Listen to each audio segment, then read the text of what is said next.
Welcome to a Darwinian Delusions channel. Today's episode, what I want to cover is human ancestors. Now we are bombarded with images like this, National Geographic, almost human. They found this specimen called Homo naledi and, is nearly a human being and it's our ancestor. And, if you watch any documentary, you come across things like, the Lucy find, RD, some things which, we look at visually and we're like, wow, have they really found it? Have they really found the missing link? Have they found the human ancestor? And what's interesting is when you look into the works of atheist, secular academics, paleontologists, the people who actually study fossils, evolutionary biologists, philosophers of science, you find that they admit no fossil can be proven to be a human ancestor. It's a speculation based upon assumptions. For example, Henry Gee is the senior editor of the most prestigious journal in the world, Nature. He's an evolutionary biologist and an atheist. And he admits in his book, In Search for Deep Time, and the other book that he's published, The Accidental Species, Misunderstandings of Human Evolution, he says it's impossible to find a non-human ancestor and link it to a human being. He says to take a line of fossils and to claim lineage, to claim ancestor-descendant relationship, he said this is not a scientific hypothesis that can be tested because, no fossil comes with a birth certificate. This is, is speculation. It's a bedtime story. He actually uses the word bedtime story. This is not, this is at best, it's a speculation. And likewise, Gareth Nelson, another evolutionary biologist and professor at Melbourne University, he makes the same admission. He says, we've got to have some ancestors. Why? Because they've got to be there and these are the best candidates. So you can clearly see that there's some assumptions involved. Now, what are these assumptions? There's two primary assumptions.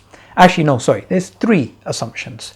The first assumption is the assumption of naturalism, which is that human beings have a naturalistic origin. We can't just pop in the fossil record without being linked to something else which is similar to us. So because of this naturalistic assumption, like Gareth Nelson says, we've got to have some ancestors. Why? Because they have to be there and these are the best candidates. They have to be there because that is naturalism.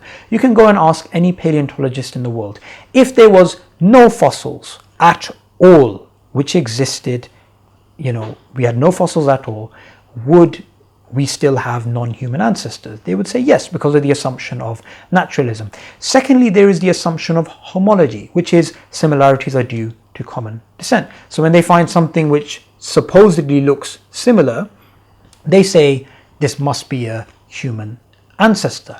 But homology, firstly, is an assumption. Secondly, we know of a counterfactual. We know of homoplasy, which is the exact opposite of the assumption of homology, which is similarities not due to common descent. This is sometimes referred to as convergent evolution. So we have the first assumption of naturalism, we have the second assumption of homology, and thirdly, there is the assumption of progression. So the image in front of you, which is iconic, which is all across the world, the small chimpanzee-like creature evolving into a human being. Well, guess what? This is also an assumption, and this assumption is challenged by evolutionary biologists and philosophers of science who are atheists because they say, we don't agree with the idea that evolution is progressive.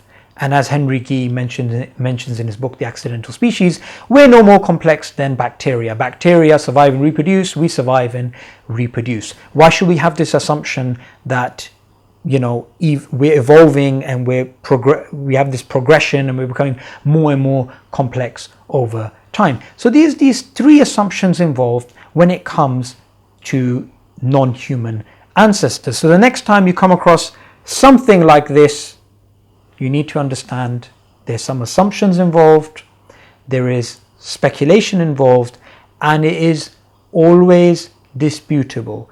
Even the most famous fossil, which is shown in almost any documentary, the Lucy fossil, This is disputed by some paleontologists who say, we don't believe Lucy is a human ancestor.